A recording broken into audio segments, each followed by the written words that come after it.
We finally did it. We finished Just Assassin's Creed about. Odyssey. Well, you did. Took you by forever.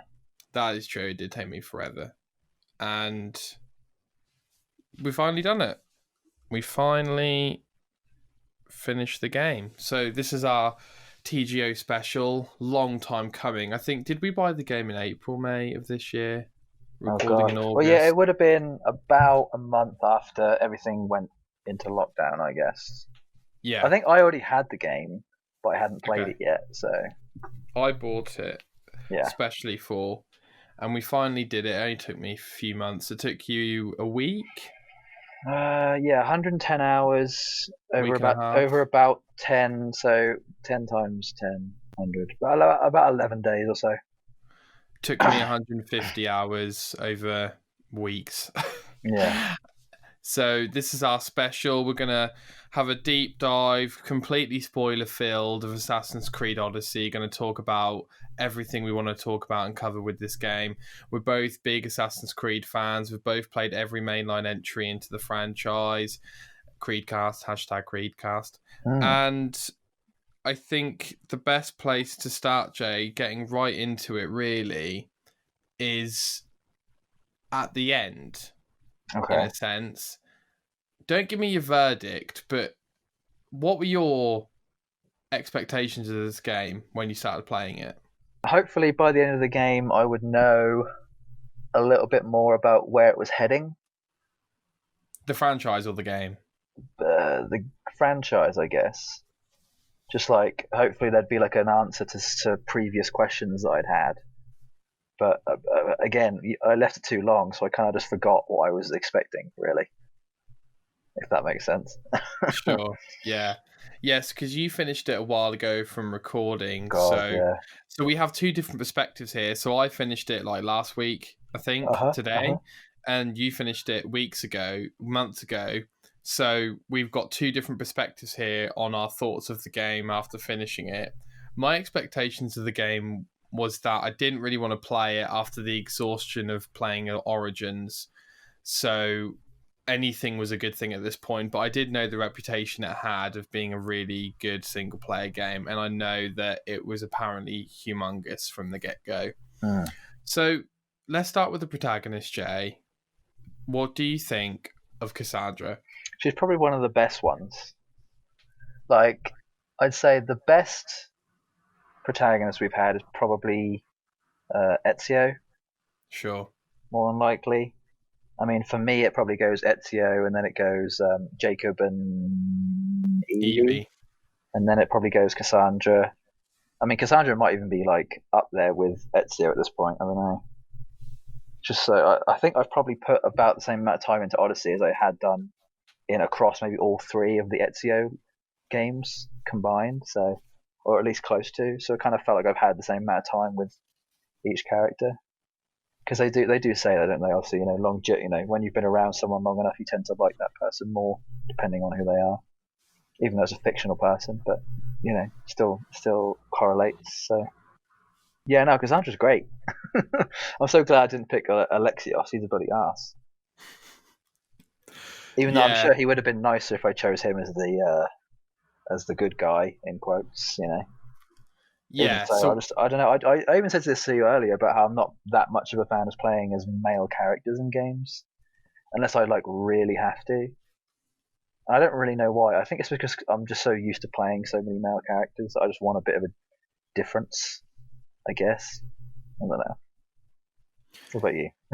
yeah, I'm the same. I like the difference. But what I was going to say, Jay, is that I didn't know this. Maybe you did. But when you start the game and you pick, whether you play as Alexios or Cassandra, the other one becomes the main villain, Yeah. which surprised me. I didn't realize that. How long did And it take you to realize? as soon as I saw Alexios, Yeah, I was gonna say like it probably didn't take that long. no, but I had no idea that the other one becomes the villain. Yeah. And I No, I think didn't know either. Alexios is way more suited to be the villain from the get go, Oh, really. definitely, 100%. Yeah. Yeah, I agree, Jay. I think Cassandra's one of the best. I personally think she is the best protagonist in the Creed franchise. I Yeah, think more she's better. likely. I think she's a bit more grey than Ezio, and Grey? yeah, What you mean, like like not complex. good, not bad.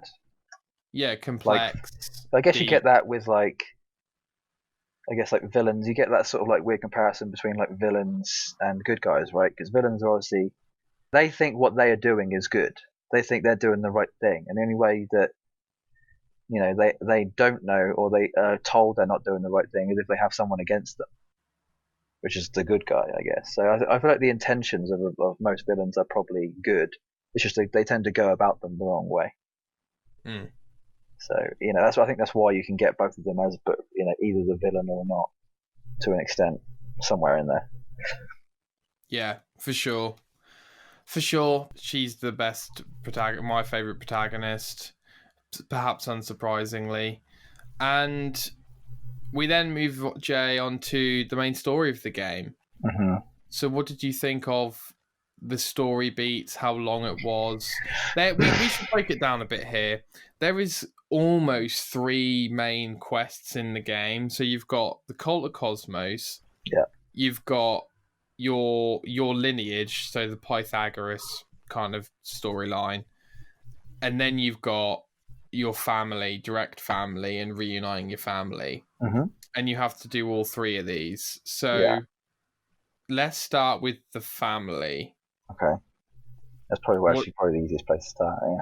Yeah. So what did you think of the general concept of slowly you kind of realizing that you're reuniting your family, you're meeting people of your past? Oh, well, Jay, we have to shout out the beginning of this game, Mm-hmm. playing as 300 at Yeah, the... that was pretty ridiculous. I was like, oh my god, that's so like, because I love the film. The film is obviously amazing, and it's obviously a real story. So it felt I'd like that. Honestly, if they hadn't have done that, I don't think I would have liked the game as much. Weirdly, because it kind of made the game like it introduced you to the abilities, right? Because this is the first game we've had abilities in. Abilities like that, for sure. Yeah, this which we know we're going to have in Valhalla again, so that's fine. Yeah. But yeah, abilities where it was kind of like the D-pad, right? It was on the D-pad, Yeah. and then you had A, X, Y, and B or whatever. But yeah, it introduced you to that. I was like, that's. I think they did the similar thing in Unity when they sort of introduced you to the new combat or like the way that the combat was, which I'm kind of glad they did. They kind of like I like it when games throw you into the deep end a lot because it kind of just forces you to like get used to it, like figure it out. So like I kind of find it a bit annoying when they sometimes I find it annoying when they sort of like coddle you in and you kind of just I don't know which one I prefer, but it's just sometimes it's just nice to have that. I think it fits the AC. Yeah, no, yeah. I think as we go on, the less tutorials are going to be like X's to attack and that sort of stuff. It's funny though because it jumps you into playing as 300 as Leonidas, I think, as Mm-hmm. at the gates of Thermopylae, and you're using a spear, I think, and I think spears are the worst weapon in the game personally. But Yeah, I'm not a fan of those. I used them very rarely. I think the weapons I used most were probably sword and warhammer. I think were probably my 2 sure. bigger ones, like the 2-handed hammers. They're probably my favorite. And what do you? I thought it was a nice way to begin with action and to introduce us to combat, but also think like, well, they're doing Greece, so I guess they have to do 300 kind of Yeah, thing. because the whole thing is pretty much based off of it, really, isn't it? It's to do with the mythology. It's to do with all that stuff. So, yeah. Yeah. And what did you think of playing as Leonidas and that sort of thing? Yeah, I was kind of like hoping there was going to be more of that, like there was more flashbacks or something. Yeah.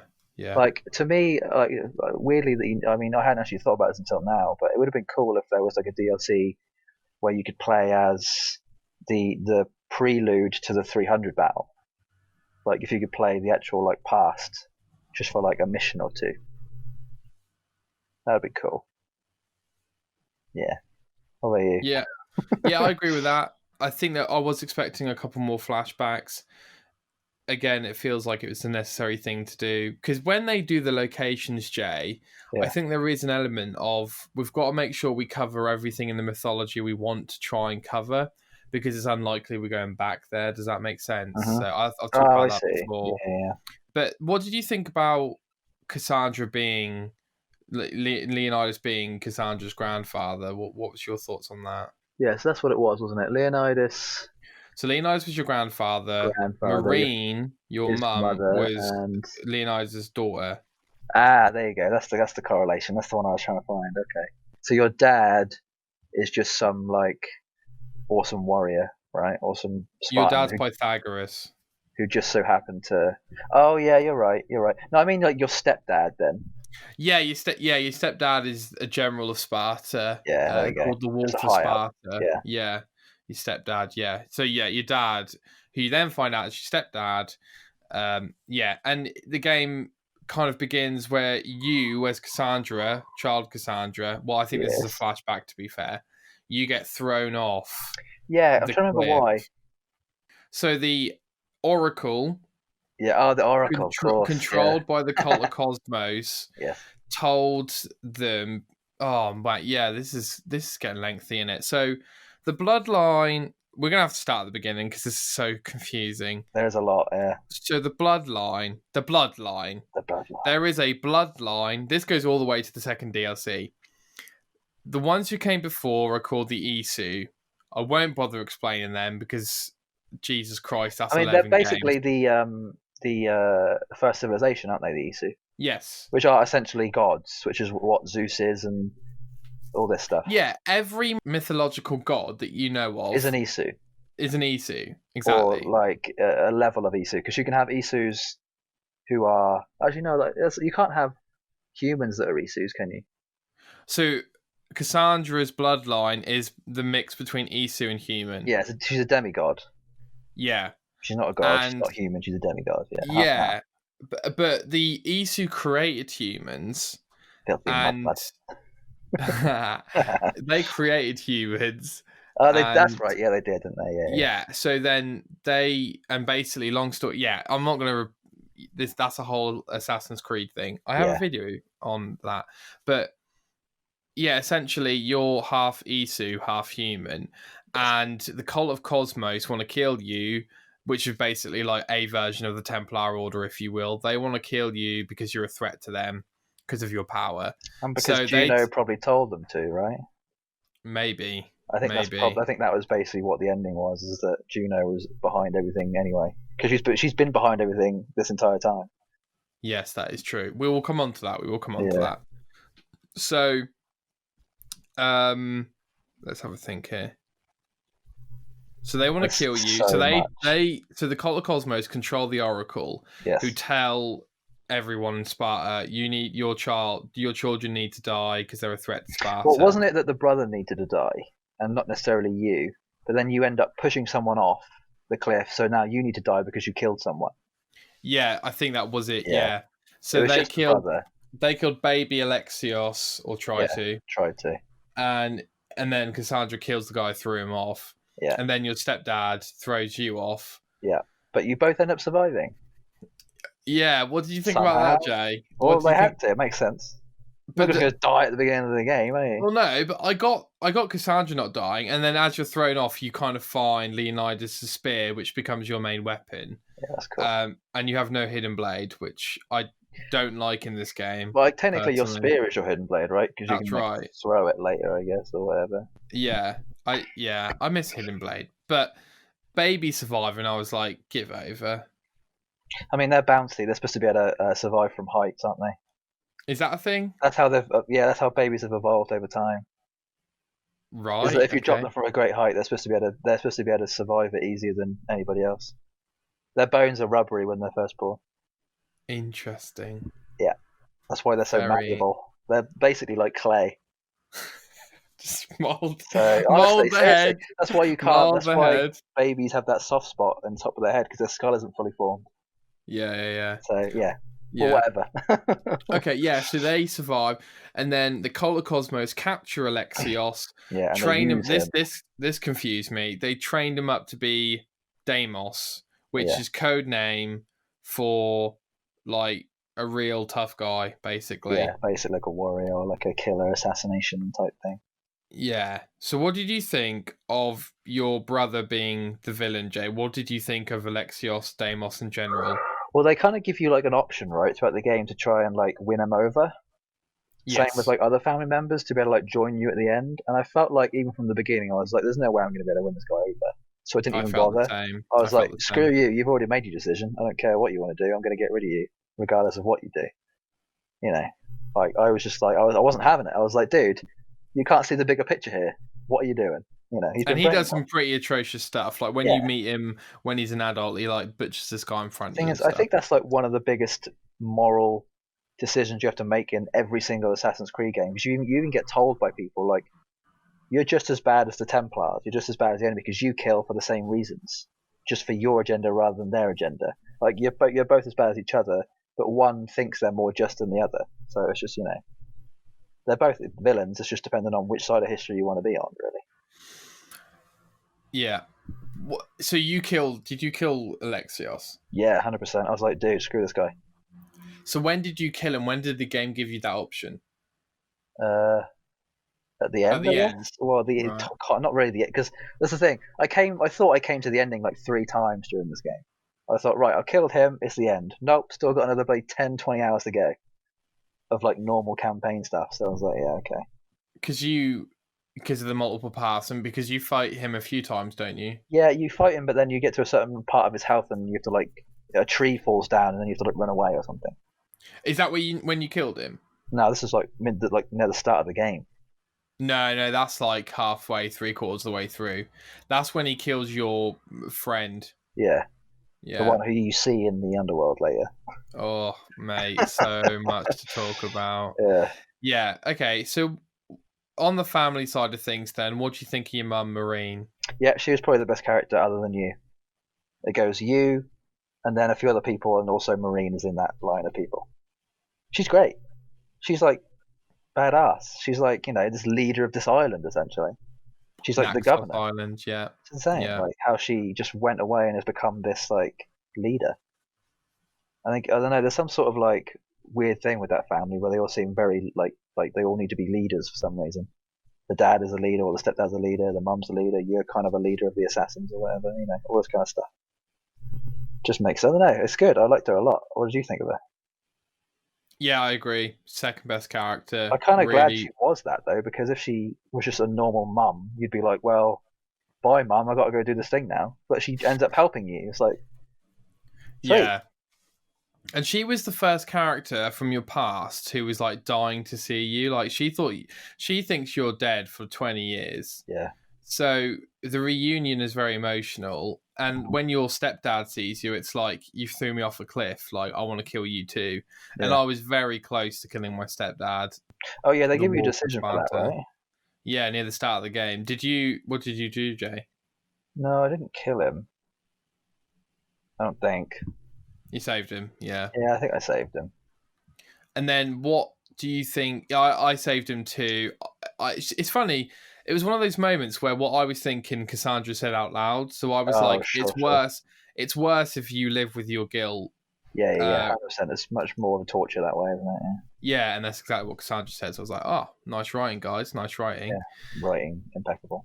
Yeah, and yeah, it is. Well, for the most part, it's very good. And what did you think of your stepbrother, who your stepdad basically adopts a son who's in the Spartan army? I can't remember. Maybe, Jay, I'm looking for a friend here. I can't remember his name, but he's looking for it. Yeah, he adopts a son almost, and you meet him, and then it all gets a bit complicated. What did you do with him? Do you remember? Yeah, I didn't like him. I know that. Yeah, me too. Me I don't. too. I don't think I killed him. I just sort of like shoved him off. I was like, get out of here. Don't be a part of my life, basically. Sure. Yeah, I didn't like him that much. Stentor. His name's Stentor. Okay. Yeah, I let him live. So Jay, maybe we should go over who. So was everyone alive in your ending apart from Alexios? Phoebe was dead. That's not a choice. I know. That's what I mean. Oh, okay. Phoebe was dead. The funny guy on the island, the fat dude or whatever his name was. No, but just your direct Just the line. direct family. Yeah, I think everyone was alive apart from um, Alexios. Yeah, mum And and dad were in my party of people. and how? Oh yeah, because the ones who are alive go to your ship at the end of the game, don't they? Yeah, the guy, So the stepbrother wasn't part of my ship though. I right, just kind of okay, like told him to go away. I was like, yeah, I don't really want anything to do with you. okay. What did your mum? How did your mum react to you killing Alexios? Yeah, they didn't like me very much. What, you my man, dad? Yeah, so the end scene where you have like everyone Yeah, around the table. So if yeah. you have the happy ending with everyone there, it's all like a party. But if you have it with just mum and dad, it's very like somber and kind of like awkward. It's Oh, kind of cringy, honestly, because right, they kind of can't look at you. They kind of right. think, well, you've got the dad's like, well, you got rid of my son, and the mum's like, you got rid of my son. So what are you doing? Oh It was God, weird. It was a very unhappy ending for me. right. They kind of like don't like me anymore. Interesting. Yeah, Yeah, it was kind of I weird. I got the everyone's alive ending. Mm. I Stentar was there, or Stentor. My stepdad was there. Marine was there, and Alexios was there. Mhm. So I was like you, Jay. I was like, "There's no way I'm converting it. The game's gonna make me think I can convert him, and I can't." And then I kept trying to, and then towards the end of the game, I was like, "Screw it, I'll try. If he kills me, like it's game over screen. Like who cares?"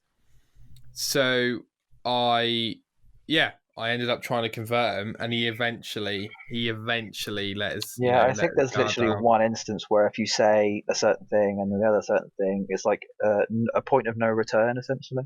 Sure, And I think sure. I hit the bit where it was point of no return, so I couldn't even convince him if I wanted to. Yeah, I yeah. was too late. And you mentioned, Jay, one of the most important characters of the game, Phoebe the orphan. Yeah, she's very important because she makes a very large appearance in the DLC, which is great. I thought that was amazing. And it's actually a happy Very. ending for her, isn't it? Yeah, So she yeah. ends up finding her parents, and Well, how I did can't you feel actually about remember. Phoebe in the? Let's leave the DLC for the time being, just because of Sure. how confusing it is. What did you think of Phoebe in the main game? So I thought you she was you great. I thought she was wonderful. Like you kind of like were her mentor essentially, weren't you? But she obviously yes, she wasn't a god, so she only had as much as she humanly was possible, I guess. yeah, and Yeah, it you was met very her on sad. Kefalonia Island, Yeah, like you say, you were her mentor, basically. and then she ends up coming with you to Athens, Yeah, she and like gets on the boat without you knowing, right? Yeah, that's yeah, insane. I love that. shit starts to break out, and she gets killed. Yeah, very unnecessarily too. It was like it was Mm. literally if you were there 10 seconds before, she would have been fine. That is annoyed me more than anything else in the game. Honestly, I hate it when stuff happens like that. Where it's like I think it kind of made sense though because it plays along with the Greek mythology tragedy line of stuff. Like a lot Oh of stories yeah, in Greek mythology are tragedies because of things that only just happened or things that unnecessarily happened, and that kind of played out with how Phoebe's story happened. It was very much so a tragedy. It didn't need to happen, but it happened because of chance and circumstance rather than anything else. It was just bad luck. that's a good point, Jay. I never thought of it like that in Yeah, resemblance the to the game kind Greek of made me feel tragedy. bad though because like part of me thought, well, could I have saved her there?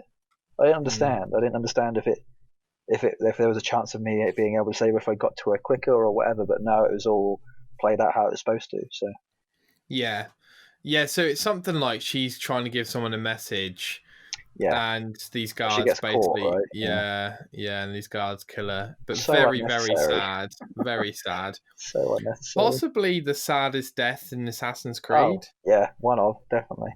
Yeah,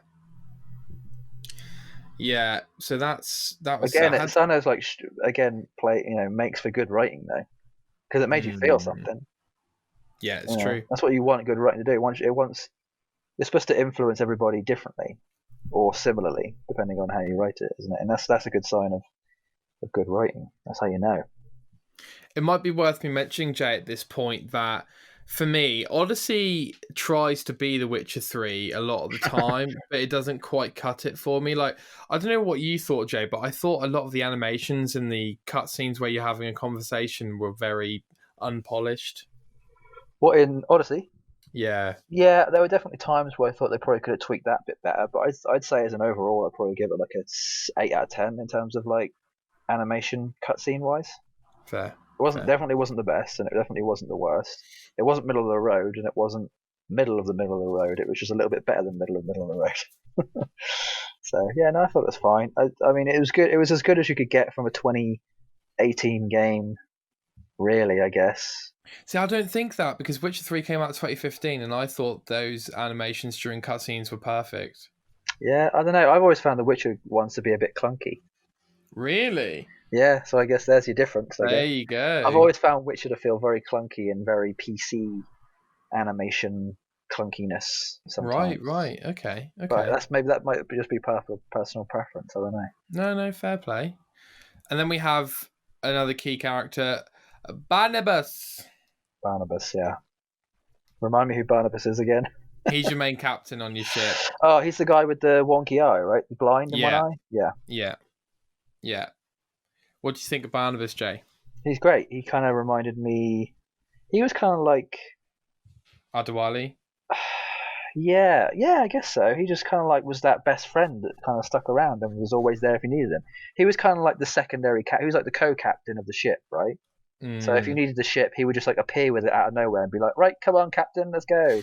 He's sort of like your buddy. He's sort of like like your next in command, essentially.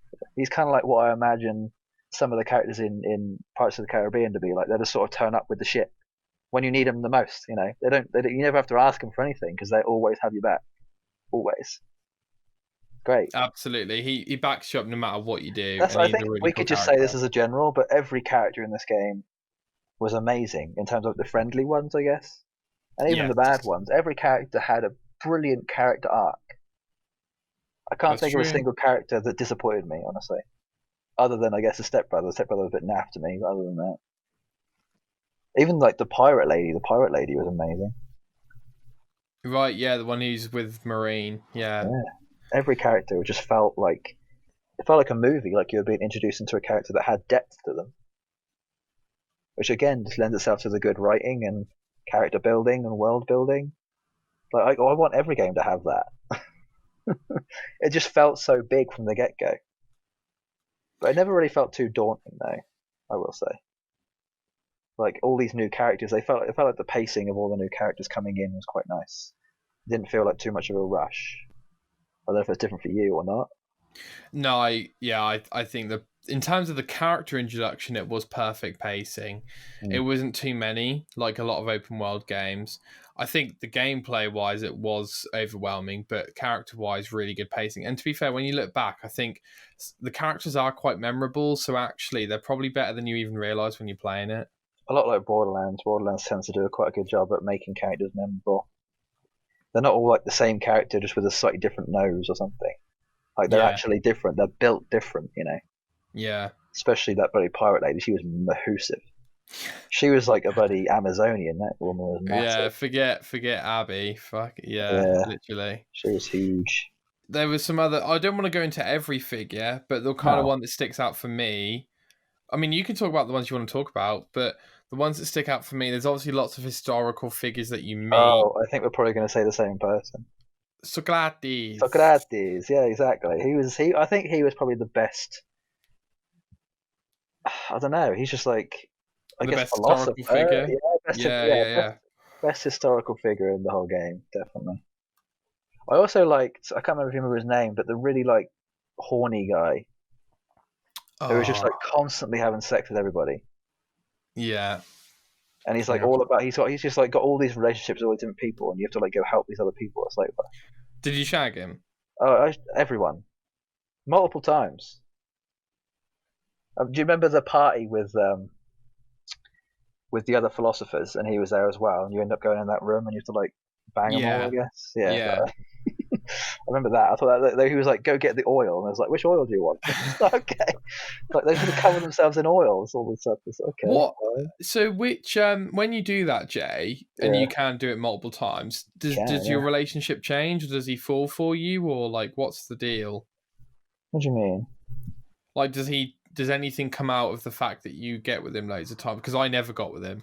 Oh no, I just think they're just overall more friendlier. I guess maybe Okay. they help you more often. I'm not really sure. No, no, this guy in particular. I mean, Yeah, I know. I think there might be a potentially like some sort of like hidden helping hand in maybe a mission that is to do with him. Maybe. it's something like Alcibiades. I Yeah, can't something pronounce like it. that. I want to say he might have been a real person too, but Alcibiades, I don't something know. like that. Something like that. I Yeah, think he was. I think he was. Yeah, he was funny. he was great. I Uh, loved the yeah, comedic side of things in this game were great too. that is true. Again, It just was. Yeah, even Socrates was funny, even though he was quite serious a lot of the time. Do you know what? Even as someone who has a philosophy degree, I can't believe how funnily annoying they made him. Yeah, Because they made like, him. He was like Sheldon. It was like good comparison. He knows. yeah, He knows how smart he is. He knows how smart you are and how he wants to bring out the best in you. So he answers questions with more questions to be able to make you answer it rather than him have to answer it. Which basically he's basically like trying to guide you on like this like philosophical path of like trying to find your inner self within your own head. It's very like it's great. One of the bigger things with him was more about the him bringing up the morals of killing people. He asked you yeah, that question a lot of times. I don't know how many times he asked you, but I remember it was like 2 or 3 times. He was like, "Why do you kill people? Why do you do it? Why do you really?" He had to like really get it out of you like properly. It was very self aware of the game to do that. So it was quite cool. Yeah, definitely. enjoyed that a lot. Yeah.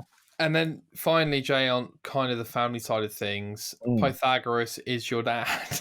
Yeah, So I need you to like talk about this. I don't know how much you like remember of this because I don't remember much to be honest. Like, so Pythagoras is obviously Pythagoras, right? He's very old, and he's an Isu, right?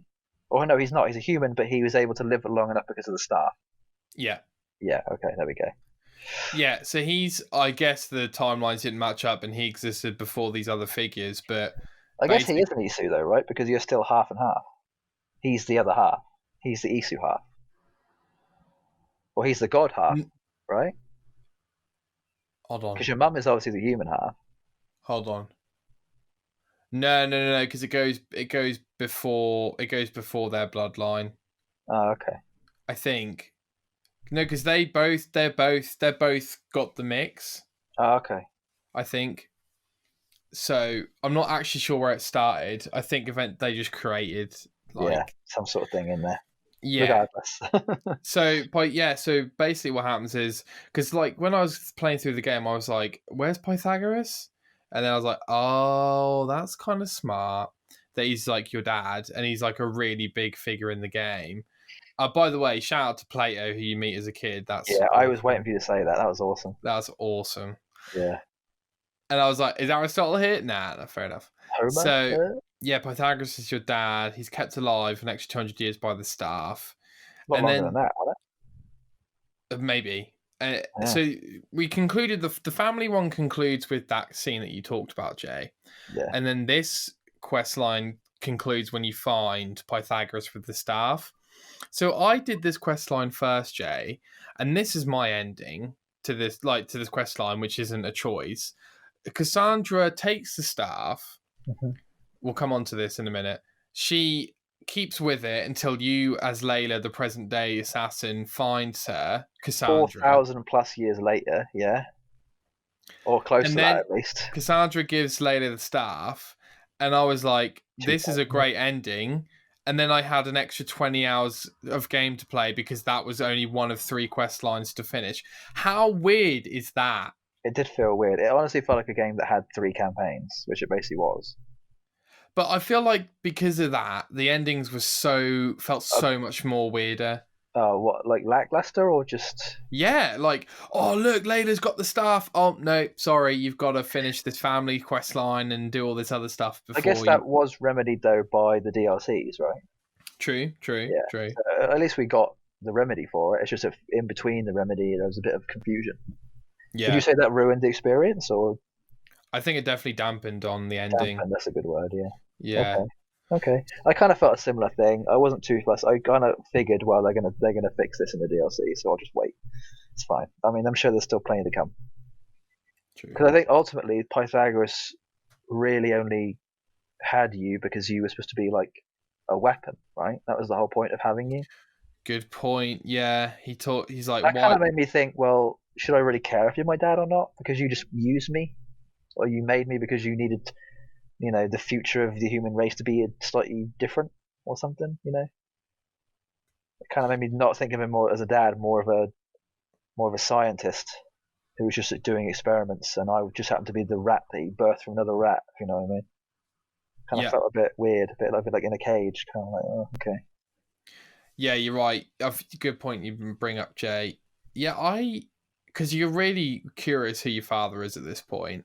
Hmm. And he was like, "Yeah, we basically brought you up to be a weapon or whatever." And yeah, I was a bit like, But he "Yeah, kind of like he talks about it in a way that makes it so you kind of have to agree with him. Yeah. Like by the end of the conversation, I was like, oh, I kind of agree with you. Actually, it makes sense. Like Yeah. if I'd rather not had been born this way, but if I have to do something, you basically are born to be a martyr, essentially, aren't you? You're Hmm. passing along this staff to be able to live long enough to pass the knowledge of previous holders to be able to continue until we eventually win, in quotes, and Hmm. defeat the enemy.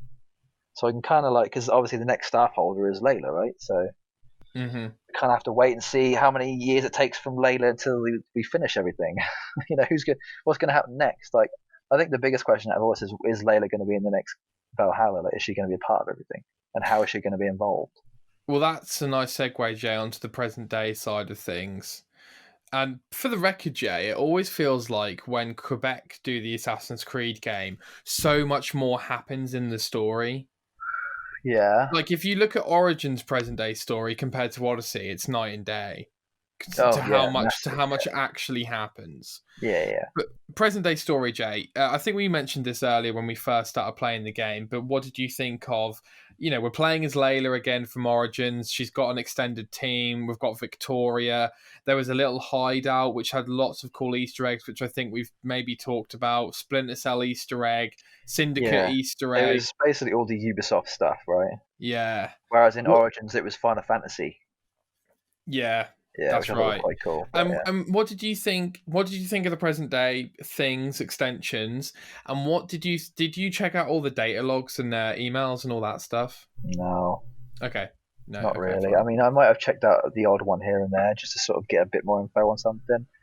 But that's the thing. I have a bit of a love-hate relationship when it comes to collectibles and audio logs and stuff like that. When the game kind of like has so much info that it requires you to go and do this separate thing by yourself.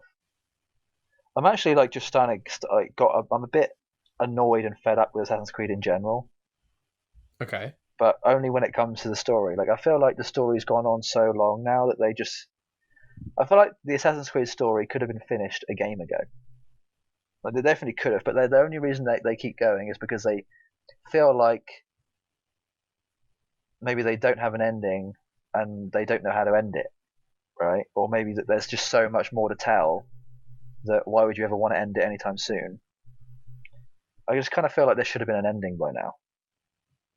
Like it's just gone on way too long. But I don't know if that doesn't really affect my opinion on whether I want to keep playing Assassin's Creed or not. I still want to keep playing them because they're still fun. But I just feel like I'm watching a TV show that has been going on for 20 years and there's still no ending. Like it's kind of like that feeling I imagine that a lot of people get when they watch a film or TV show, and then there's that happily ever after, right? I feel like we're still in the happily ever after phase, and we haven't just watched their boring life until they die. But I don't know if that's a good thing or not. What do you think? perfect analogy, Jay. It's like watching a TV show, like Yeah, Days of Our and the end Lives. has It just already happened, carries on. Yeah, the and end. it's just still going. I think the conundrum they have, Jay, is hardcore fans like me and you can just about grasp what's going on, which is a Yeah, problem, right? just. And furthermore, they don't know how to carry on the story while carrying on making the video games. And it feels like we're starting to draw to a close again, but we felt like that at AC3, and then AC4 Mm, almost reopened and yeah, started 100%, broadening again. 100%. So it is definitely, and like we've got the reintroduction of Juno, which we'll definitely talk about in a bit. But like, yeah, it does feel like, guys, is there do you actually know how this ends? Do you genuinely know how this ends? Because I don't think you do. I think I do. Do you want me to give you like a prediction? Sure, It's going to end like this. You ready? I'm ready. There is no ending. No, and I mean this in this instance. So that the ending will be, who knows? The ending will literally leave you on a cliffhanger that will never ever get resolved. Either that, or it will end with the world just blowing up again. Essentially, there being a second apocalypse, and then that's it. Just happens again. It's just dumb. I don't really see how else they could really finish it. Really, like there really is no good way of finishing this story at this point. I don't think, unless all of a sudden they come up with it and then it's just amazing. I But think there is a I way don't they think can they'll do ever be able it. to end this, right? Like the money, there's too much money involved. People will. So like it's like Call of Duty. Why would you ever want to end Call of Duty? There's so much money in it. Well, that's a good, Jay. I'm glad you brought up Call of Duty because this is just what I was thinking. Same You thing. can end the story without ending the franchise.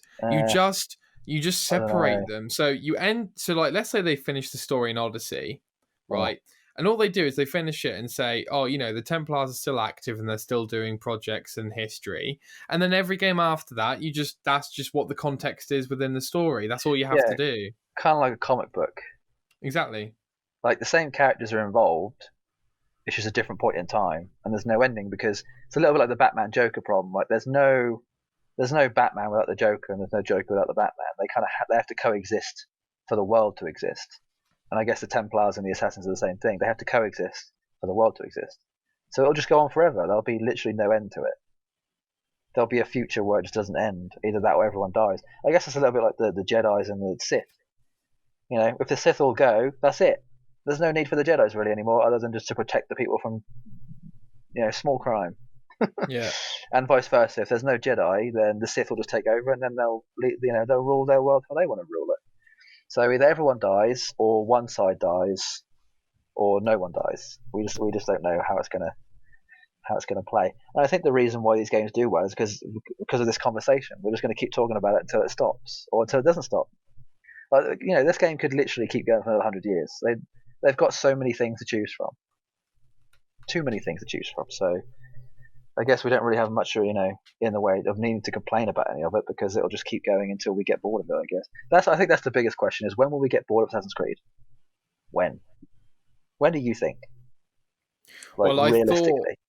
I thought it was beginning to happen with Origins, but that was a Yeah, me revamp, too. a reboot. So, and Odyssey is arguably the most popular one yet, critically and commercially. Mm-hmm. So, truthfully, Jay, it can easily travel all of the next gen, I would say. Oh yeah, it'll definitely not come to a close by the end of the next gen. Yeah. Like this will probably go on for the next like I don't know, 2 or 3 gens. We don't know. It's the thing. I guess it's just until Ubisoft decide, well, we want to make a different game now. We don't want to bother with Assassin's Creed anymore. Well, it's already traveled again across 2 generations already. So I feel like a lot of developers do that, don't they? They'll make a game, and then they'll be like I guess you could make a similar comparison with Rocksteady with the Arkham Asylum games. They didn't want to make an Arkham game anymore. They wanted to make a Suicide Squad game, right? So they're still in the same universe, but they've just chosen different characters. So I wonder if Ubisoft will do that, where they'll have the same universe with different characters, or they'll just have a completely different new IP. Thing is, though, why would you risk getting rid of such a valuable IP for a completely new one? Why would you ever risk that? I mean, they'd have to get. I mean, I think they'd have to literally have everyone who's worked on the most recent Assassin's Creed leave before they ever change any idea of anything, and that's like 50, 60 years from now. I think there's no telling at all. I don't know. It's such a weird thing to think about because we're not going to get the answer to this for so long. We don't think, at least. So I don't know. Have to wait and see. We have to see how well Valhalla does. I mean, I imagine it'll do well. Again, but the Assassin's Creed brand is so well known now that I don't think it ever can die. It's kind of become its own Marvel and DC, isn't it? It's true. Marvel and DC will never die. They've been around for 80 plus years already.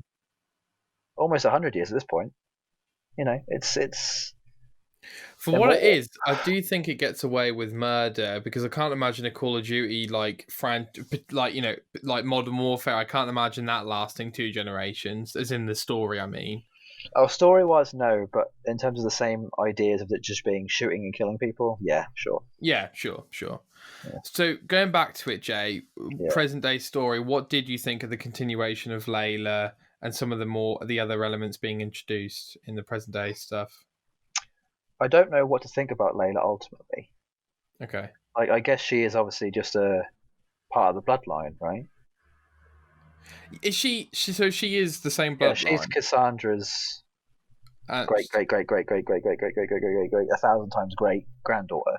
So if I'm not mistaken, is she the same bloodline as Desmond? Oh God, yeah, I guess so because he was Middle Eastern as well, wasn't he?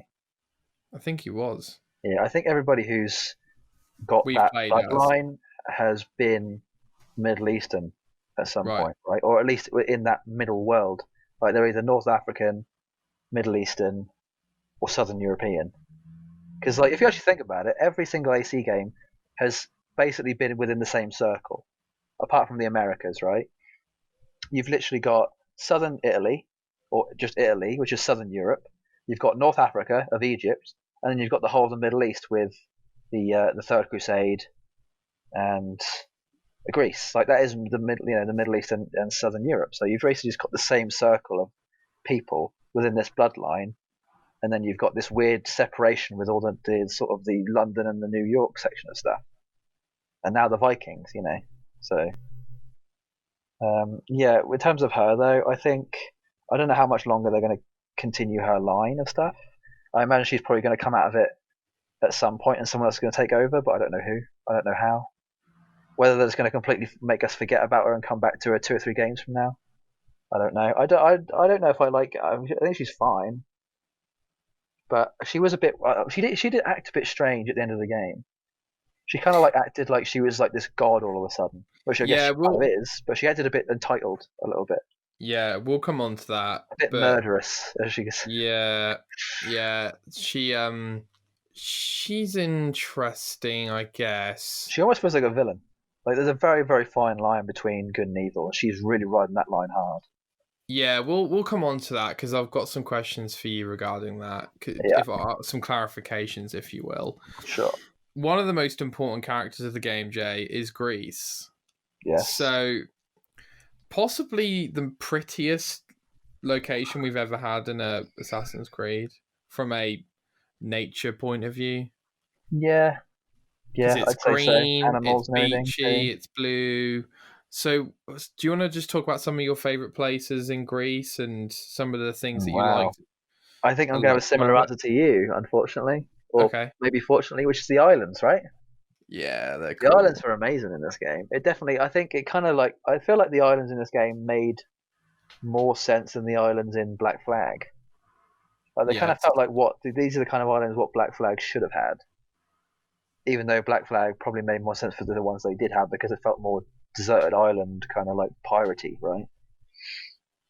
Um, Other than that, the other best locations were the cities like Athens Hmm.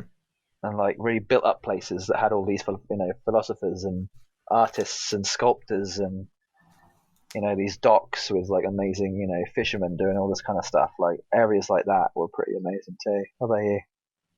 Yeah, I agree. I think Athens is super impressive. Sparta's quite small, really. Oh, Sparta. That's another thing, right? Athens felt very white and very like stone quarry looking, like chalk looking, right? Whereas Sparta had this kind of like Bronze Age look, like kind of like weird, almost like tan look to it. It's very red, very orange, very like dark bronzy, kind of like brassy type colors, and that made a lot of sense because Yeah. it kind of made Sparta almost feel like this kind of like thick, almost like blood in the air type, really like gritty, dark place. Whereas Athens felt like this kind of like light-hearted, airy, fairy kind of artists go and have Hmm. sex whenever you want kind of place. And I think that is just very telling of world building and like how they managed to make you feel about where you were and how much that correlated with the actual like atmosphere and the culture surrounding each of these places because you're in the same place, Greece, but the culture was so different depending on what part of Greece you're in. And they really, really did a good job at making you feel different about where you were. Perfectly done. Perfectly done. Yeah, definitely. Definitely. Many times when I was playing through this game, even more so for the DLC, was how did they have the time to build such a big world with I so know, many right? It's different insane. towns and cities? I I know Assassin's Creed games have always had thousands of people work on them, but like at Odyssey alone, including the DLC, and you can say the same for Origins, it genuinely is a question of how did you pull the resources together to make such a big game so detailed? It kind of makes me feel bad about other games that I know are coming out soon. Like a 2018 game is probably going to be better than a lot of badly made games that come out in the next 10 years. Like that's just disgusting that can ever happen. Like it kind of makes me wonder like why bother to an extent. Yeah. I guess that's just my way of thinking about it. Obviously, bother because you can obviously improve from your mistakes. But I feel like it kind of like almost shines a light on the gaming industry of like, well, are these games being made badly because they want money from them more because they know they can monetize them depending on the brand of the game they're making, or are they just putting more time into this other one because they don't necessarily want the money coming from monetization of elsewhere? They just want it from the actual pride and how well done of a game they can make. Like you look at a game like Odyssey, you can tell it was passionately made. It was like very, it came from love. Like it's that difference between bad tasting food and good tasting food that your parents make for you, or that your grandmother makes for you. The reason why it tastes good is because love was put into it, right? That's like the main ingredient. I know it sounds like really cheesy, but what you can tell when something's been made with love versus made with deadlines and money and greed. There's such a big difference between the two. And I think you can tell a game like Odyssey, and I'd say probably most of the Assassin's Creed games were made with, I think, a good mixture of both, really, because there's definitely quite a large monetization aspect of the more recent Assassin's Creed games. I think if you use the Assassin's Creed Odyssey model to make every game from now on, you would have 9 out of 10, 10 out of 10 games forever. Thing is, though, again, you need the thousands of people and the money and the resources to be able to do that. And Yeah. the fact that Ubisoft can pull that off, I think it's just, insane. It's so good they can do that, but how long can they sustain that? I guess is another question. It's a great question. And on the topic of that, the creative director for Valhalla, he's been fired over the last few Yes, which weeks. is I'm glad that it's later rather than sooner because that could have a bad effect on how the game comes out. Yeah, I think if he was fired any sooner, the game probably would have been worse off, right? Yeah, I would have said so. Because you've now basically lost the director of the game, which means that maybe the last 25% of this game isn't going to be that good. Mm. Or maybe it's going to be worse than it would have been. This is a good comparison with the Snyder Cut. This is basically what's happened. This game was made by Snyder, and we'll say, the more recent director who got fired, and now we're getting Joss Whedon for the last half of it, and it's now not going to be as good as it could have been, potentially. Potentially. Could be better. Could be better, exactly. We don't know. It's a gamble that most of the time I don't like making or being seen made. But again, they Yeah. have to save face, right? They have to basically go, well, do we want bad marketing on this, or do we want, good or better? And the question is, how soon after Valhalla do they do the next one? Do they leave it another year? Do they do it the year after? And Yes. furthermore, is it? I think we 2 both years. agree that Valhalla is an extension of this third wave of AC games, so the Origins Odyssey template. Yeah, no, I think as obviously there's 2 years difference between this one and Valhalla, right? Or Odyssey and Valhalla. Yeah. So I think we're probably going to get one end of 2021, and it'll be I feel like because there's 2 different studios that make these AC games, right? As far as we know, yeah. So they've kind of got the Call of Duty model with the 3 studios, haven't they? They've got Activision, they've got Treyarch, and they've got Hammer Studios, whatever it is. No. So they got Treyarch, they got Sledgehammer, and they got Infinity Ward. There we go. That's what it is. Yeah. So they make a new a new COD game every year, but by the time that the previous company has come back to their chance to make a new game, it's been 3 years. So instead of 1 year of development, you've always got 3 years of development, which is insane to me. Which makes sense for these. I think they're kind of doing a similar thing with Assassin's Creed, where they make a game every year, then a 2 year gap, then a 1 year gap, then a 2 year gap, and so on and so on. So the development time is sort of varying. But would you say that the games that have a year gap are worse off than the ones that have a 2 year gap from previous games experience? So I think there might have even been one that had a 3 year gap, from what I can remember. No, the biggest gap, the only other gap they had was between Syndicate and Origins, which was a year gap. And even in that year, they released the Ezio trilogy. So I think, to be honest, that makes sense, right? Because Origins wasn't as good for me. And that's only a year difference, right? Whereas Syndicate, I think, had 2 years. I want to say. I could be wrong about that. What was the difference between Unity and Syndicate, do you reckon? 1 year. Oh, there you go. I don't know. What I will say, Jay, is I don't see the need for one every year. I'm happy to have it has to be 2 years. Yeah, it has to be. Yeah. Yeah. Let's go to gameplay for Odyssey, Jay. Yeah. I found the combat fine. I like the assassinations a lot. I found the general sandbox assassinations in Origins really good as well, and it was just more of that. What did you think of the combat, the gameplay, the assassinations? So there wasn't a thing where we went to some sort of like weird dimension in this one, was there? They just died, right?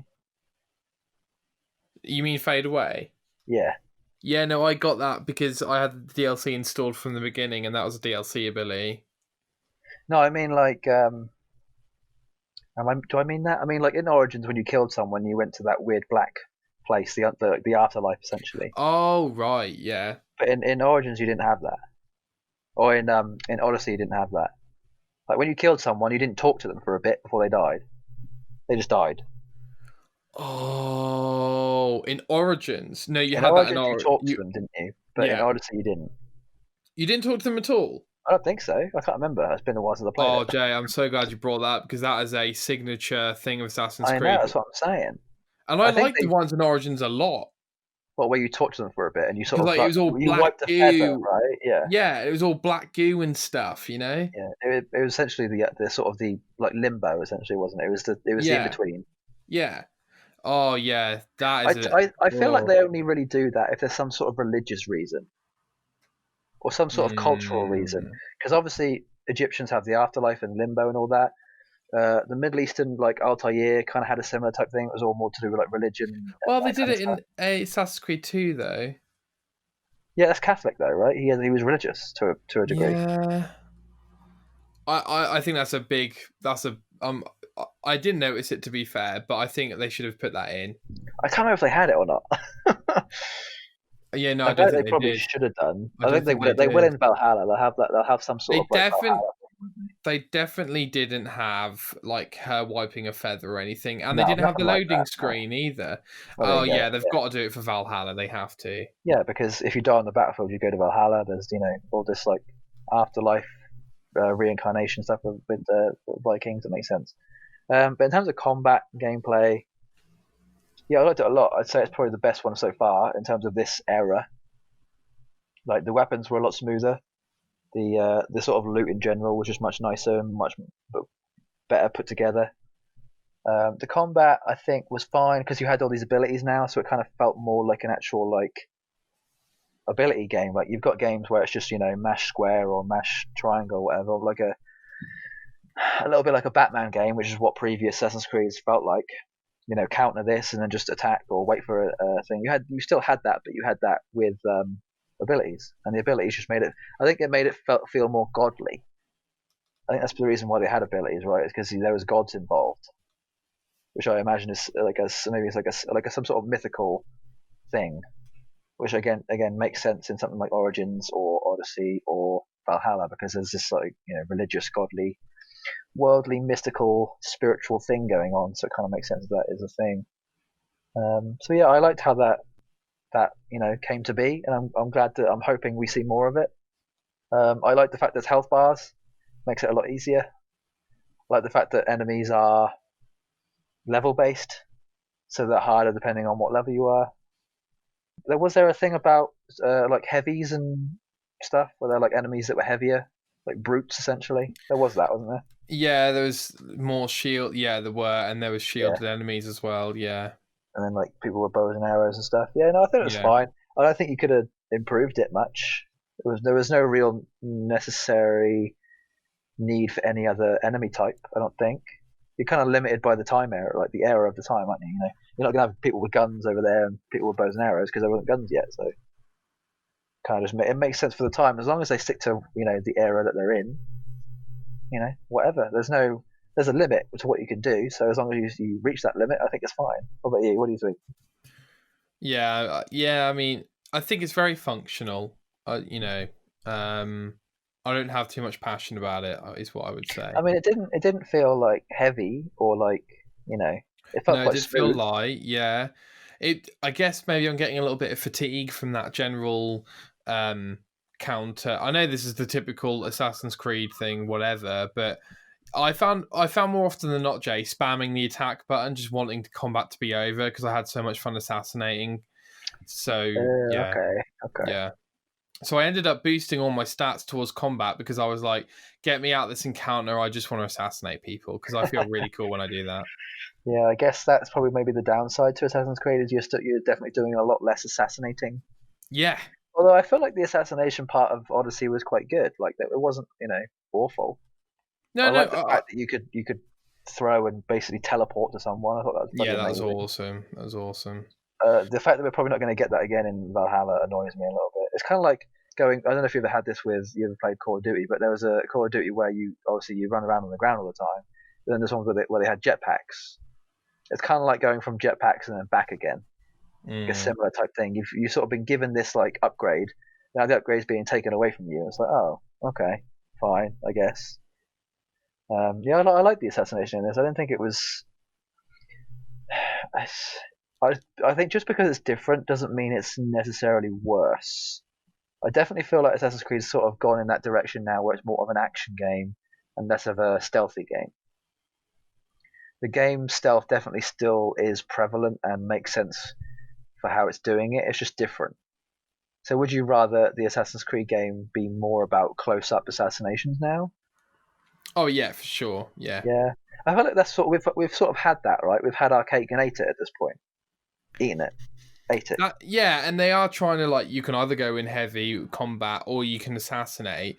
But like, and I think now looking at Valhalla, it's being like, well, Vikings don't assassinate people, so I mean, they've got hidden blades in this one, thankfully. that's true. That's true. That's true. But yeah, I think you're right, Jay. It's just that I'm just saying that when I get into combat scenarios, I'm just like, get me out. I'm not having fun. See, I kind of have the opposite to an extent.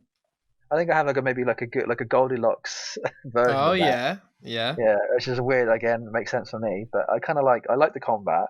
I didn't love it. I liked the assassination. I didn't necessarily love it. It was kind of like I'd give the combat and the assassination like a 9 out of 10 rather than a 10 out of 10. Like they don't quite hit exactly where I want them to be, but they're damn near perfect. So I'm kind of like not too fussed about having to complain about it too much. I can definitely see what your issue is, and I think that's more of a nostalgia thing, right? Probably, Like probably. you're missing the days where you didn't have to like get into combat and think about what weapon you're going to use next. Like Assassin's Creed used to literally just be pull out your sword and kill this guy, but now it's You're more about right. which weapon do I use and which is going to be best Yeah. for me. There's a bit more mental preparation beforehand. Even though I like Odyssey more than Origins, and I do like most of the RPG elements in it, there is too much for me for being an old Assassin's Creed fan. Like, there is Yeah. definitely an element of, oh, I do actually wish I could go back and, like, I miss, we're getting the property development mechanics back in, but in Valhalla, but there is definitely an element of like, yeah, I don't know if I don't really think I'm still on board with Assassin's Creed being a full open world RPG, truth be told. I'd rather have a 20 to 30 hour Assassin's Creed game where I'm in a Oh, I city, see what you mean. where I've got proper story with proper characters, and I'm not saying Odyssey doesn't have that, but I still kind of miss that era. And I think Syndicate and Unity are very underrated, and I think in a way they were the peak of that type of Assassin's Creed game that I like. In a way, Oh, in a way. I agree, definitely.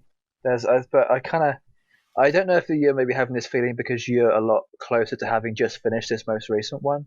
But from personal experience, I've now spent enough time away from Assassin's Creed for me to now start to want to play it again, but only ready for the next one. Not like not I'm not worrying too much about what the next one's going to be, if it's going to be anything like an old one or not. I'm just more excited about there being a new one. Like I imagine you're feeling a bit fed up with playing Assassin's Creed because you've done it so much recently. You're right. I Yeah. think once you've spent enough time away from it, you'll start to feel like it again. I don't know what that time is for you. For me, it's between I don't know 2 or 3 months, I guess, roughly, right? But from past experience, what would you say that time is for you? Yeah, 3 to 6 months, but I'm optimistic because Cyberpunk's gonna have to be played first. So Yeah, it's not like I have to that's play. what I like. We're Yeah. gonna play Valhalla when it comes out. So it's probably gonna be around Christmas time by the time we get around to it. So I think I'll be ready by then. And also, it won't be half as big because it won't have 6 DLC episodes on top. If you know what I mean. What do you mean? So when I play Odyssey, we have all the DLC to play. But when we Oh, play Valhalla, there probably won't be much DLC out, so it will just be the core game. yeah, DLC is a weird thing for me. This might be a good segue, I don't know. But DLC seems like a weird thing for me in We terms of Go on. I don't.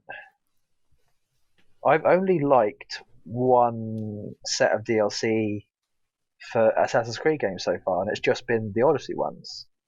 And I don't know if it's because it's Odyssey or if it's because it was done better. I've played every other Assassin's Creed game at a time where all the DLC has already been out, and I have played the game and I've never ever thought afterwards, oh, I wonder what the DLC is like, until Odyssey came, and I don't know if that's a good or a bad thing, because I'm kind of worried that I'll play Valhalla with there being no DLC and then not bother coming back to it.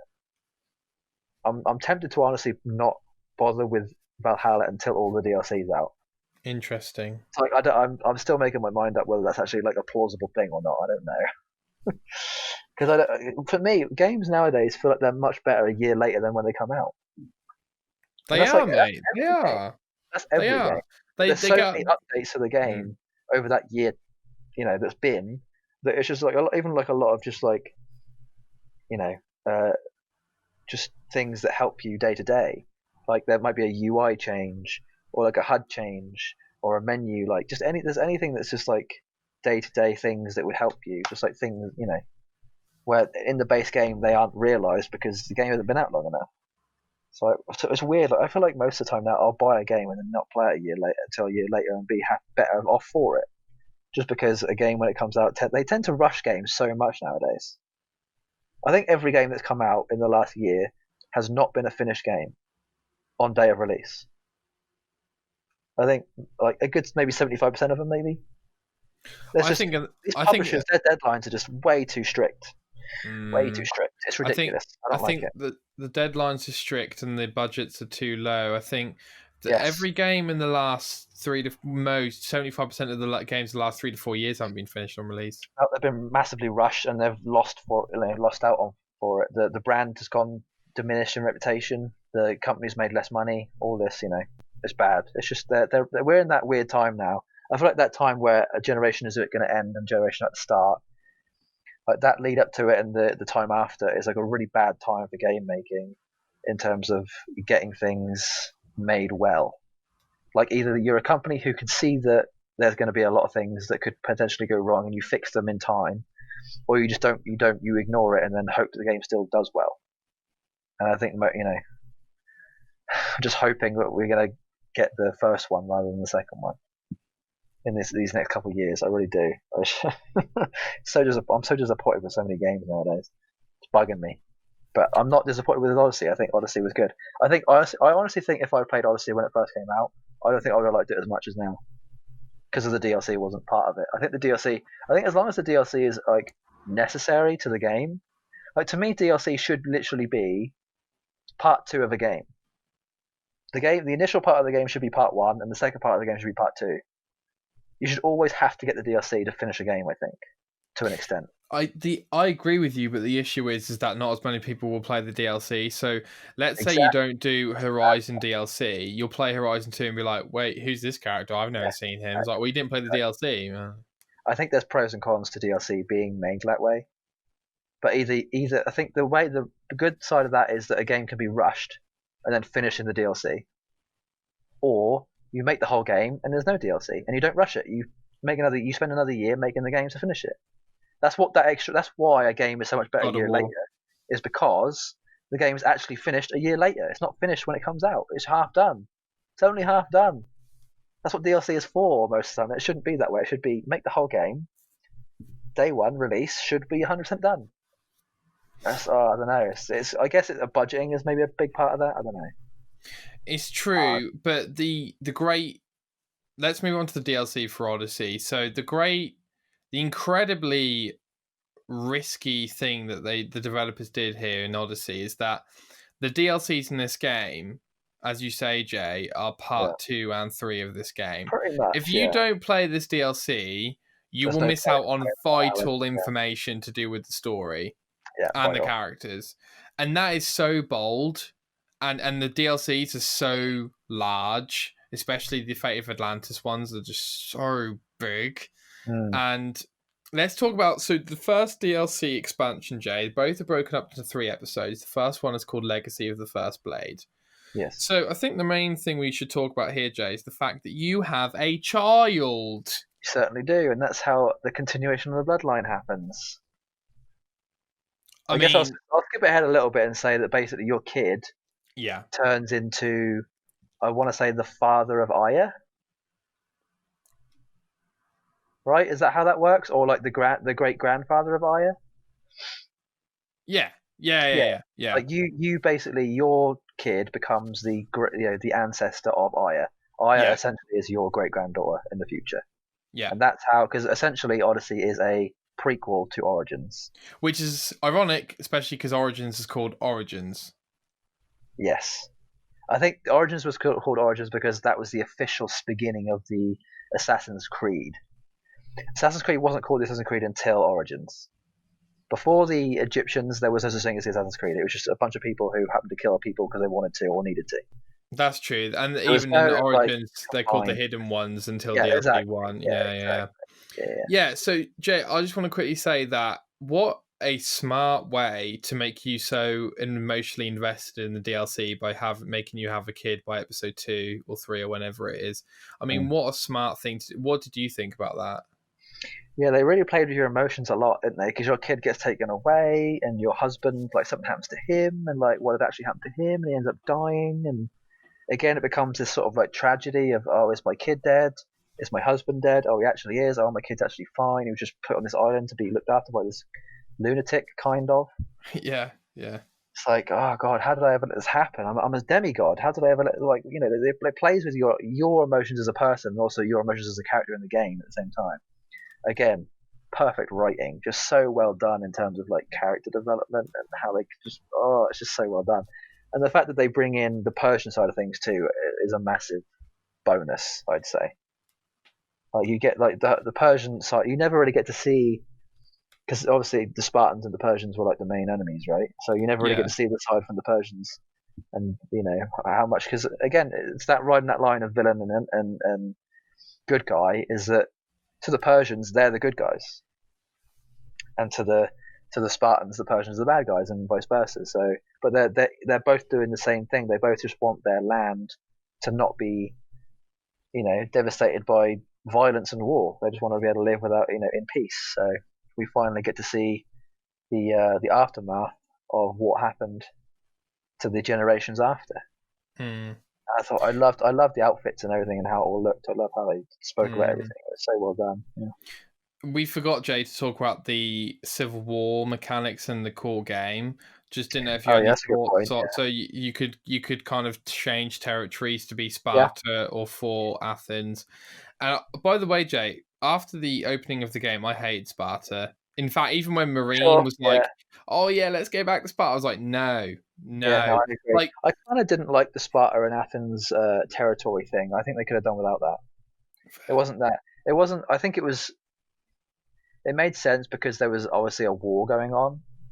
Anyway, I think it was just a game mechanic that just filled the game out slightly more. Yeah. Like if the game didn't have it, I wouldn't have been fussed. Like I'd been like, fine, cool. Yeah. Didn't really need it. Yeah. But the fact that it just helped with some of the story sometimes. It kind of gave you an excuse to be like, oh, there's a battle going on. Let's go fight for a bit. Just an excuse, really. Yeah, and the thing for me about being anti-Sparta was, what's cooler than being a Spartan? Someone who kills Spartans. Like that, I thought that was so cool. Yeah, that's very true. In my mind, that's just a concept I came up with. But yeah, let's move on from that. I think it's not a vital element of the game. The legacy of the First Blade, Jay. What did you think of Darius and the fact he's got a hidden blade? And so he's basically like the guy who comes up with the hidden blade, right? From what we know. Yeah, and he's apparently the guy who kills Xerxes, if I'm not mistaken. Yeah, he does, yeah. So I think that's quite cool. So we now have an origin of the hidden blade. And we know it's not a blade that comes out from the wrist, it's a blade that comes out from the top of the hand. I don't think we actually go from top of hand to wrist until AC1? AC1, which is the 11th or 10th century, right? Yes, 1191, I believe. The Vikings still have the ones on top. I don't think they have the bottom ones yet, and that's 700s. So we know roughly when they transitioned. We don't know why they transitioned yet, but we know. Well, hold on. I think Egypt, that in Origins, don't they cut off their finger for the hidden blade? Oh God, they could be right actually. So it depends on geographical location, but yeah.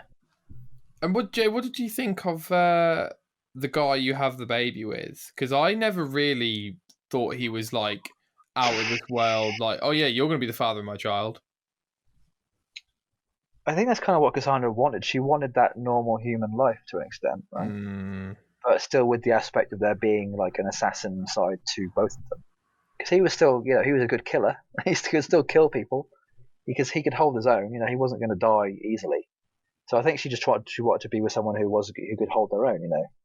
Who could survive more than anything else. Because again, it kind of almost felt like he was being used, like she was being used. He was just being used to just carry on the bloodline more than. But again, she loved him, so it kind of just like. And that was kind of an option, wasn't it? Like you could say, like, no, we're just doing this because I need to extend the bloodline.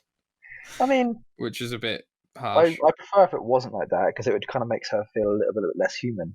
I think that's what makes her so great is that she's actually got human in her. That's what makes people great in this game is that they're human. They're not. I feel like the gods. This is another thing. This actually plays quite well into the DLC too. I'll come back to this kind of. The gods felt like they were better than humans because they'd made them. They were their creation. They felt like they didn't need to explain themselves. They didn't need to say sorry. They didn't need to have any sort of moral, in any. They didn't need it. There was no karma when it came to gods. Gods could kill people and they didn't care about whether they could or couldn't. Which actually is like a good thing when it came to that. Remember that? I'll just bring it up quickly, but remember that cloak, I think, or maybe there was either a cloak or there was some sort of medicine that got given to people in Atlantis, and it blew them up. It basically made them explode. Yeah. The god had the blood all over his face and was like, oh well, on to the next. Like there was no remorse. There was like, gods basically looked at people like rats, like experiments. That's kind of what we were. Humans were just like an experiment that either went well or it didn't. It was like, oh okay, they were expendable. And I felt like having that human side of thing in DLC 1 was refreshing to Cassandra because she was like, oh okay, at least I get to live out a human part of my life. Because I think she didn't. I don't think did she know that yet that she was going to be immortal when she had a kid. See, that's another good question because you can actually start the DLC before the staff, I think. Yeah. So I think it all kind of just interweaves at some point. Yeah, so if you look at it from an aspect of that she knew she was immortal, she just wanted to be able to live a life where she could just be human for a generation, like 80 years or so, roughly, So, yeah, I know, I think it just plays so well with the rest of the story. It was perfectly, so well done. Like, from one aspect, you could say this was, like, as good of a game as or DLC you could ever get. Like, the DLC made for this game is all you could ever expect from a game of this caliber. Absolutely. Like, there's no improvement. You couldn't improve this game in any aspect at all. Absolutely. And on that, Jay, the Fate of Atlantis DLC, one of the smartest, again, one of the smartest DLCs because... It was a two-parter, right? 3. What I mean is, like, there was almost like 2 areas to the same DLC, whereas in DLC 1 there was kind of like one area, which was Greece, right? Well, there's 3 areas in Fate of Atlantis. Yeah. Is there? Yeah. Oh yeah, you're right. You're right. I forgot about that. You're right. Yeah, continue. Yeah, so DLC 1 all happens in Greece in the kind of core map, and then Fate of Atlantis, another super smart DLC because now we're finding out more about the Isu. We're interacting with the Isu of Poseidon and Hades and the like, and again, so smart. Oh yeah, let's go to the afterlife and let's interact with all the people we killed or got killed. I mean, like, how has that never happened before? Like, okay, we've maybe seen it in God of War, maybe, and you see, like, your kid or whatever, but, like, this is a whole nother level. Like, oh, look, that's Phoebe. Oh, look, there's that general I killed. Like, that's so smart. Yeah, again, like it's almost like we're just conclude like this is going to conclude with it's a great game. You can't really expect anything more Yeah, because yeah. it's just so well done. Shall we And talk about Elysium to start with for the second one? yeah, I mean, Elysium for me, let me just prelude by saying that the Fate of Atlantis expansion is up there for me with Blood and Wine, Shivering Isles, Borderlands DLCs, Fallout 3 DLCs. Like, it's up there for me. But Oh first, yeah, Legacy of the it's First top Blade tier. probably is as well. Yeah, it's up there. And Elysium is one of the prettiest locations I've ever seen. So I guess we could start also by saying that we get taken there by a god essentially, right? Or an Isu. We get taken there because we have a mission. We need to do something with the Oh, right. Yeah, no, you're right, Jay. Sorry. Yeah, so at this point, Layla's got the staff yeah. from Cassandra, and then you're carrying on the present day story, which was refreshing. And you then meet, oh no, Yeah, I forgot her name too. Alethea. I want to say Alethea. Something like that. Yeah, Alexa. You meet an issue who is basically the good. It seems to be the good opposite of Juno, yeah. and Like her sister essentially. yeah, and she's training. She says they're simulations, but I need to clarify this with you, Jay. They seem to be history. Like, No, this they is are. what They're happened. simulations of history. That's the point. Cassandra went and did Right. those things. It's just you're playing them out in this Right, world. right, right. Okay, yeah. So she's playing. Yeah, so you're doing that, and so what you're doing is you're going through three simulations. The first is Elysium. The second is the Well, you don't get Underworld. the staff yet, do you? Yeah. Because the whole point was Oh, right. Yeah. that you have to go through these simulations to be able to find out where the staff is. No, And then no. You Cassandra, find out the power of the staff. yeah, the power of it. So then Cassandra then appears and tells you all about it, and then then the game ends. No, no, no. That was at the core game. Oh, okay. Yeah. Getting Well, don't worry, we'll cover it. So yeah, you go to Elysium, the Underworld, and then Atlantis finally. yes. And Elysium, you begin with you meet. Well, they say Persephone, Persephone. Softening, yeah, They say Persephone or something like. Oh, do they say yeah, Persephone? Whatever. yeah, whichever one it is. Really nice location. You meet in a few more. That's more meeting new characters. I don't know if you want to comment on But Elysium, Elysium Jay. is basically limbo, isn't it? It's the in between heaven and hell essentially, or it's more of the in between heaven. Atlantis in the Underworld. No, it's more the in between the world of the living, just Earth, and then the underworld. Essentially, like you either do something bad and you go to the underworld after you've been to Elysium, or you do something good and you go to Atlantis. Yeah. Essentially, Yeah. I think there is also a heaven, but Atlantis is just a place you can choose to go if you want to. Talk to the right god, and they're like, "Yeah, I'll hook you up. I'll get my brother to I'll come." hook you up. Yeah. Kind And of thing. then you go to the underworld, which is where Wow. things get really interesting. Oh, Underworld was bloody manic. It was absolutely insane. It was so well done. It Mm, was so gross and just awful. mm. The amount of pain, it was amazing. Because it kind of made like the Greeks and all that mythology seem so much more real. Like it kind of made it seem less. I want to say less like less of a myth and more of just like it could have been real. Real, yeah, reality, yeah. Yeah, it just seemed so like grounded and well done. Yeah, it was very like Hades was well done too, because he was obviously was the villain of it, but he kind of seemed like he was your only way out, kind of thing. It was a very weird way of doing it, but I liked it a lot. Yeah, that was really cool, as you say, Jane. Speaking to characters like Phoebe and other characters in the game that you meet that you never thought you would have to confront of killing and things like that. I'd say one of the weirder enemies you come across is these warriors. So you find out that all the warriors go to the underworld, like people who have killed in battle or died in battle don't go to Valhalla in this instance. They go to the underworld and serve in hell. Essentially, it's like even if you kill people for the greater good, you still have to go to hell because you kill people. Sorry, Jay, I just want to clarify. I think Elysium is the Greece heaven. Yeah, I think it kind of is. It's kind of like Yeah. Atlantis is like a similar type of thing. Yeah, yeah, yeah. Not really, because I think there's a lot more you can. It's a lot easier to die in Atlantis than it is to Yeah, in Elysium. that's true. So sorry, yeah, you were saying. Yeah, even people like even if like if you didn't sin, you went to Elysium or Atlantis. But if you did sin at all, even if it was for the greater good, you still went to hell, Mm, which I thought was quite fascinating how it compares judged to other you. religions, I guess. Yeah, or So, mythologies. Yeah, yeah. own So way of you doing you it. met warriors such and kings such as Agamemnon, Achilles. Hercules, Her- right? was Hercules one? Yeah, he was the one inside the what do you call it? What do you call the iron hammer blacksmith thing? Forge in the forge, right? Am I Oh right about that? You go against Hercules in the forge, don't you?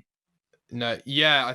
I think you are right. I think you are. Yeah, Yeah. So I don't know about you, Joe, but I found all those encounters quite underwhelming considering the names that they yeah. I have. think they were. They were boss battles, but they were somewhat underwhelming. I think the reason why they were underwhelming is because they were less they were less of a myth and more real, right? They kind of had to base it more in reality rather than anything else. I think the gods overall were kind of a bit lackluster, just because Mm, stories are supposed to be grandiose. It's supposed to be this like imagination supposed to take over. But once you then realize that they're actually real and that they're a bit not as grandiose as they probably were told in stories, then you're like, oh, okay. Well, I guess I'm. It's like going into a game with too much hype, but then realizing that things have just been overly hyped and they're actually just like this rather than like this. Same sort of thing.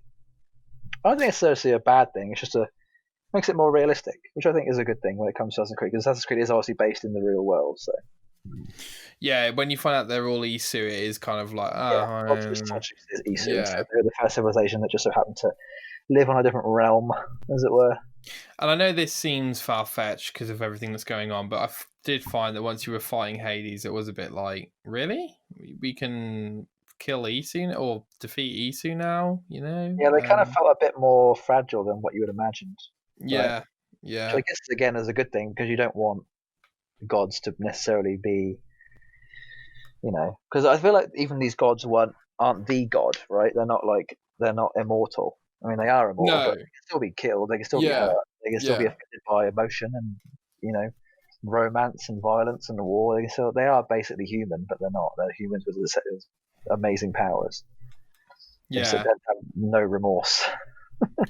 And then we finally get to Atlantis, and I have Yes, to say, Jay, I think it might be one of my favorite places ever in a video pretty game. amazing, honestly. The I was the very overwhelmed. the layout of the Yeah, architecture and the way the water flows in between, and there was bits of land in between groups of water. I just thought it was awesome, and it was so big, mate. Considering it was one of three of six, like it was so big. it was very large. It was very hard to get around actually, unless you fast travelled. It's true. You kind of It's had to go true. in circles all the time. Like if you wanted to get to one side and that to the other, you had to kind of go around the middle to be able to get there really fast Yeah. enough. So it was, yeah, I think that definitely added to the longevity of the game, which I thought was quite good.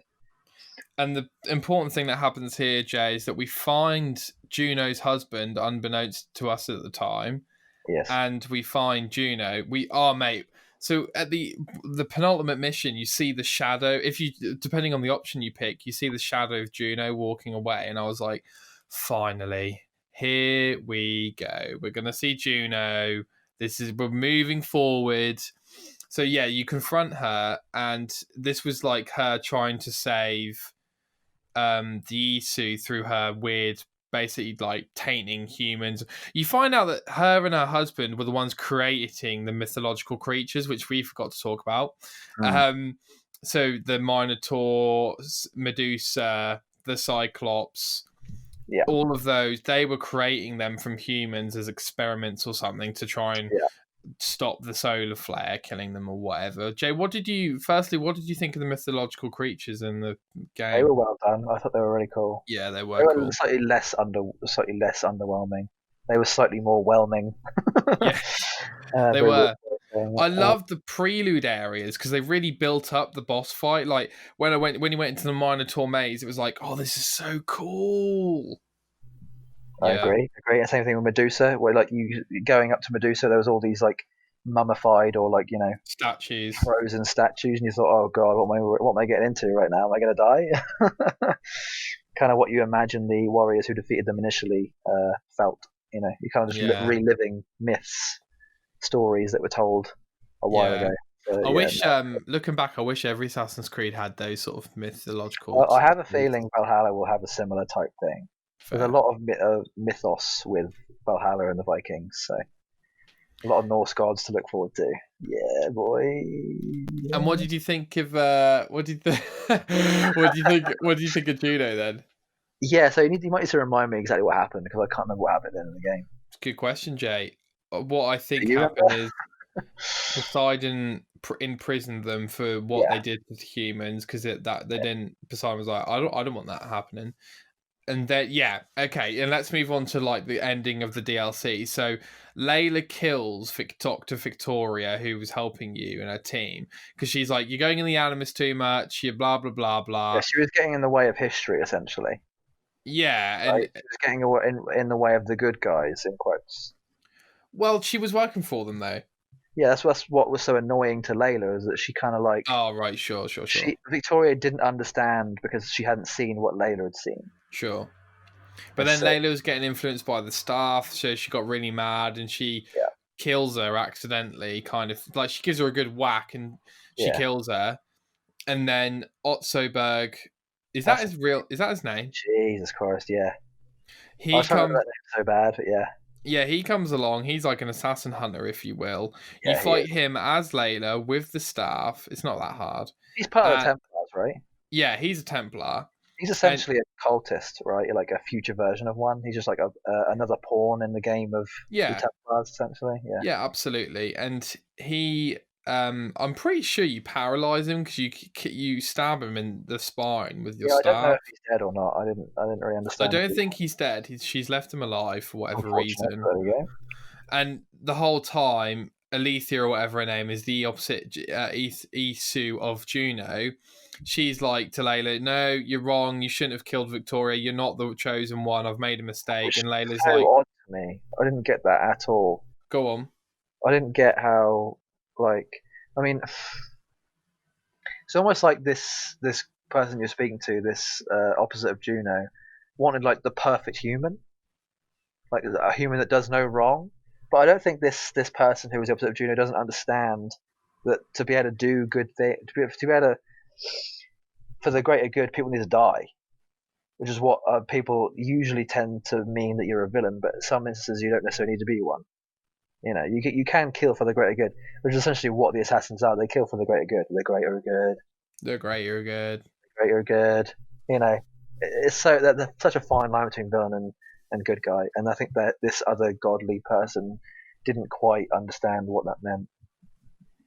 I need to clarify something with you then, Jay, because I talked about an issue I had with how like Rogue sets out the Templars to be good, and then every other game they're evil or whatever. And I think you said something like this game kind of offers the answer to that. It seemed to me that they took the Last Jedi approach, which was that neither the Jedi nor the Sith are good per se. Like if you have all Jedi, that's not necessarily good. There needs to be a balance, sort of thing. At least that's what the Last Jedi I think was trying to say. I think. Yeah, something like that. And then I feel like in this game, because you weren't technically an assassin as Cassandra, it was kind of like neither are good nor bad. Like they both there is a balance there. The grey area, yeah. Yeah, is that kind of the impression you got, or? Yeah, I think we nobody really has the answer, does they? Do they? No. Like Juno doesn't know what's going on. Like we don't know whether or not we need this apocalypse or not. But Juno is obsessed with it and thinks we do. But there's no real yes or no answer. Like, you can't answer that question with a yes or a no. It just depends on who you ask. And I feel like if you ask the assassins, they're going to say no. If you ask the Templars, they're going to say yes, because the Templars, I think, have been influenced this whole time by Juno, right? That's the reason why the Templars are the way they are. It's because they were many, many years ago influenced by Juno, and now Juno is kind of seen as this like god within the Templar, you know, ethos essentially. But yeah, it's again, it kind of like comes back to what are we doing? Why are we killing these people? Why are we doing this in the first place? And we still don't really know. Not really. I think that's what's making me a bit fed up, is that we don't really know what's going on. I just want an answer. I still feel like I don't really have an answer, unless I'm just forgetting something and we did already get an answer. But I don't know. I can't remember. It's been so long. No, I don't think we did, mate. As far as I'm aware, what we have is we have a virtual Juno unleashed in the real world. Yeah, which is what happened in 2012 with Desmond. Correct. Yeah. And then she had this whole other Toy Boy in AC4. And then apart from that, I'm not really sure if we've actually made any progress in the present I day don't think we story. have, honestly. I think the only progress we've made is Layla, and I think that's it. And whether or not Layla's going to be evil now, I don't know. It's like she again, once she had the staff, she kind of like gained this like godly, no remorse kind of like attitude where she kind of just like became as bad as the gods. She sort of like didn't learn the lesson of don't be like these people, kind of thing. Like the gods are bad. Gods aren't good.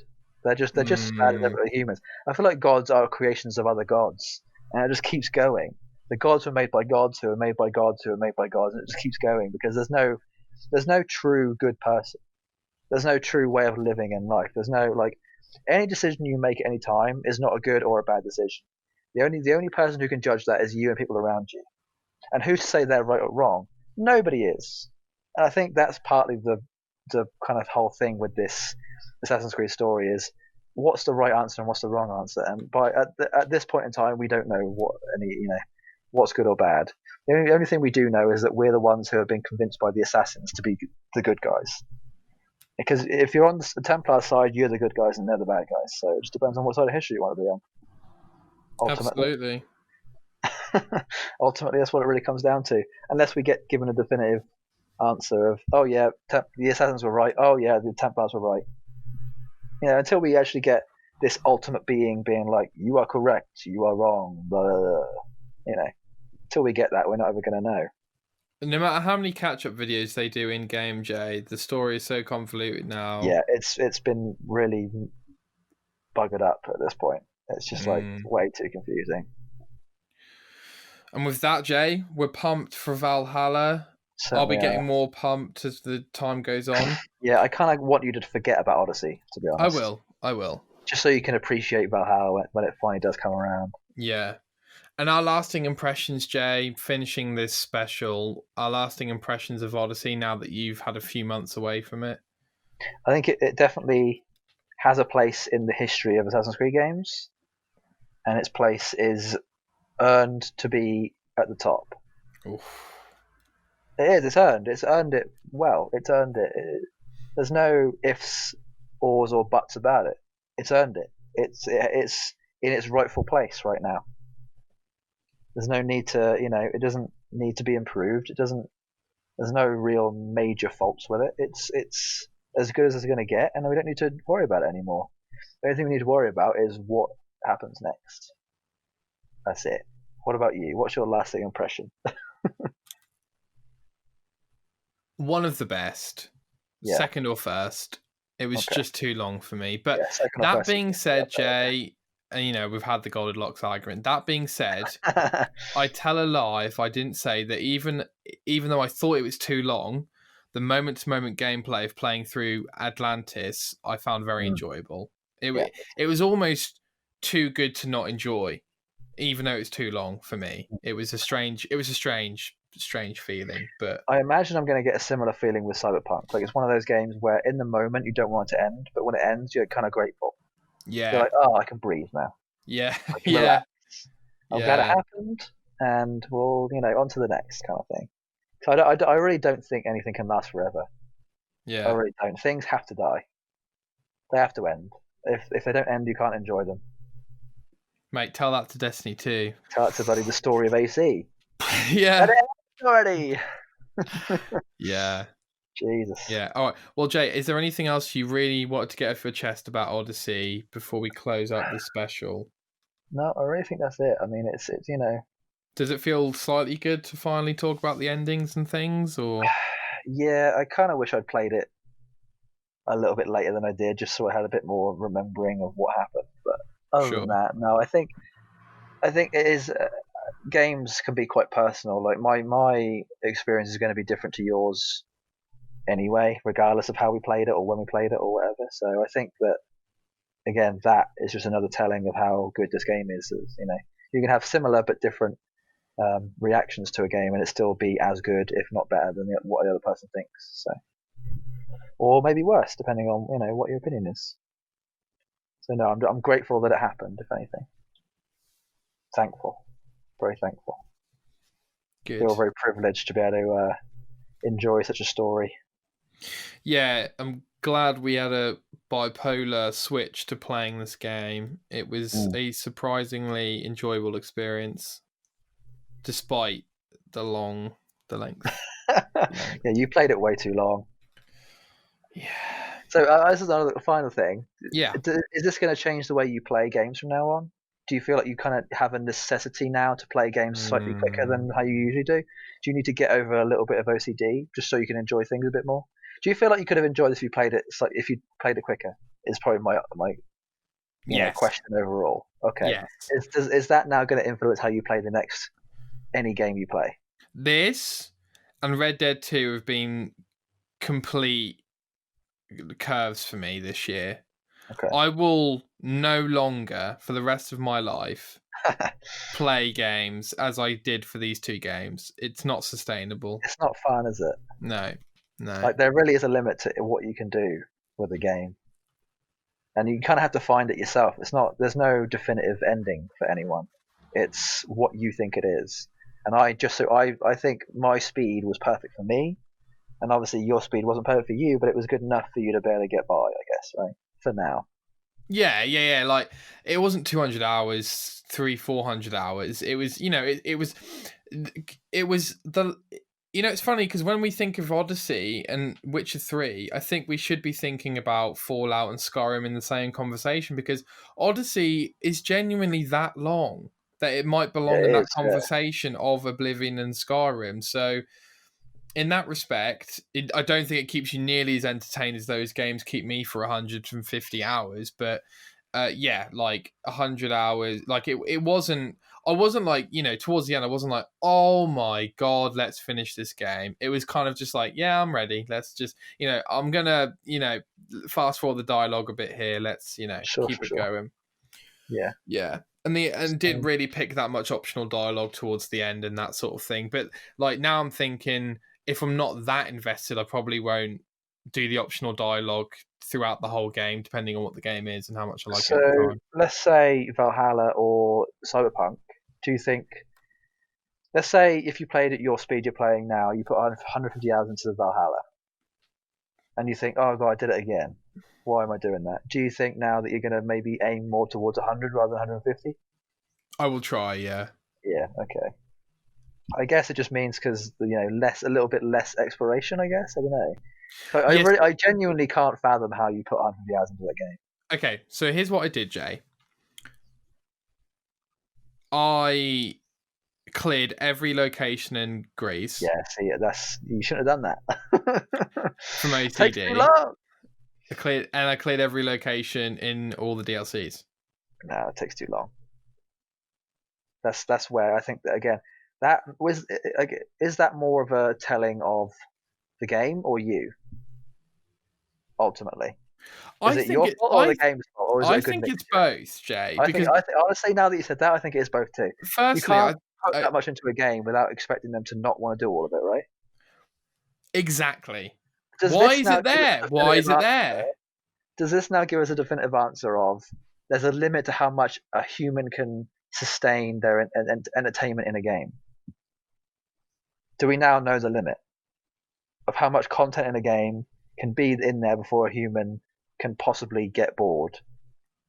Well, it's different, Jay, because when you play a multiplayer game, like people play those for thousands of hours with the same features, right? But in a single player game, there is a cut-off point, and I think we're beginning to find the general cut-off point for gamers like us. Yeah, like us, not casual gamers. No. Casual gamers is like maybe 30 hours is max for them. Yeah, exactly. Like 30 hours is a lot of time for a casual gamer. Yeah. But for someone like us, that's like we just get started. Yeah, exactly. I think that is true, because I think a lot of people did say that Odyssey was too long for them. I personally think if you don't want people to play it, don't put it in the game. True. And that's why I think Odyssey is bloated. And I do think that while clearing the locations is fun, there's just too many of them. Yeah, And true. Which is why I'm hoping that Valhalla will be slightly smaller, I guess, or and I maybe think like a similar size at least. I definitely want smaller or more concise, right? You smaller Yeah. locations with more in it. And I think this goes to a game like Destiny 2, Jay, where I haven't played enough to know yet, but it seems that each place is handcrafted. Does that make sense? Oh, very much so. Yeah. So okay, so you know Oblivion, the caves in Oblivion, they're all made by this one guy, but they've Yeah. all got the same. It's like here's a cave wall. Like they've all got a similar template, right? Whereas Destiny 2 seems a bit more handcrafted, right? Each Massively. area's Yeah. so There's no two areas that look the same. exactly right. Great. So I want that for Assassin's Creed. Don't Yeah. give me 20 camps that look exactly the same. Give me 5 that Yeah. look I different. feel you. I feel you. I did kind of get a bit of that actually with Assassin's Creed in terms of that things definitely did look different, but maybe not enough, right? The I have a thought, feeling that Valhalla is going to be good because it's there's less landmass. You've just got the UK and I guess part of like Norway or whatever, right? So I'm hoping there's going to be like just the same amount of content, maybe slightly less content, but in a smaller, concise. I think the majority of it was having to travel so far all the time. That's why most of the time, I think most of the time is made just by traveling. So as long as there's an easier way to travel and there's less distance to go, I think you're probably all right. yeah. I don't know. Have to wait and see. But yeah, I think we've now hit this. We're finally trying to like we're starting to through trial and error figure out where it is exactly gamers like us where our limit is and where the limit can go beyond, and that then means that we're starting to enjoy the game less. And I really hope I don't want to ever hit that ever again. I don't want to play a game too long. I hate it. I hate that feeling because it just leaves a bad taste in your mouth. And then you regret doing it, and you're like, oh god, I've completely ruined my entire thing of it now. Yeah, exactly. And as kids, we always thought, oh, I want this game to be as long as possible. I want this game to be longer because I'm enjoying it. And I don't know whether it's because we're getting older or because games are getting longer or both. But it does seem that Probably a good mixture. some, like you say, Jay, I think we're beginning to really see people going like, you know what? Nah. Too much. And I think Sony have just got A-star performance in that degree because The Last was Part 2, God of War, Last was Part 1, Ghost of Tsushima, and Spider-Man, and Horizon Zero Dawn are all possibly the perfect length. Yeah, they're great lengths. Yeah, I agree. Apart from maybe Part 2 of For Last me, one. Witcher's like too long. Sure. Yeah, Witcher's too long for me. Sure. Yeah, I really hope Cyberpunk is like a good length. Like, I mean, 60 hours for me would be fine. Yeah, I feel you. Anything more than that would be great. Anything less than that would probably be annoying. So, here's to hoping. Kind of makes me a bit worried actually, because obviously Witcher was too long. So hopefully they've just made it dense and nice rather than spread out and annoying. Agreed. I feel like density is kind of the way we're starting to head now. Like, people are always talking about wanting to make maps bigger and better. It's like bigger doesn't always necessarily mean better. Just make it better, not bigger. Just make it better. But no, I guess that's probably our only real gripe with this game. Then is it could potentially be too long, and there could potentially be too much going on in it, right? 100%. It's the reason why it's not a 10 out of 10. Definitely. It's a very good argument and a good thing to have that's bad about a game. I'd rather a game be bad in a way because it's too long or there's too much in it than there be not enough. So we'll leave it on that, I think. That's true. Too much is better than not enough.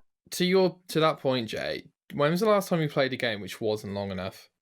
Oh wow, that's a very good question. It might be good to save that for the podcast. For the show? Okay. Yeah. Honestly, that'd be a great topic. Yeah. That'd be an amazing topic. Well, thank you for joining me, Jay. I'm glad we finally beat Odyssey, onto Valhalla, onto next gen. On to the next. All right. Honestly, next gen cannot get here quick enough. Hurry up, please. Hurry up.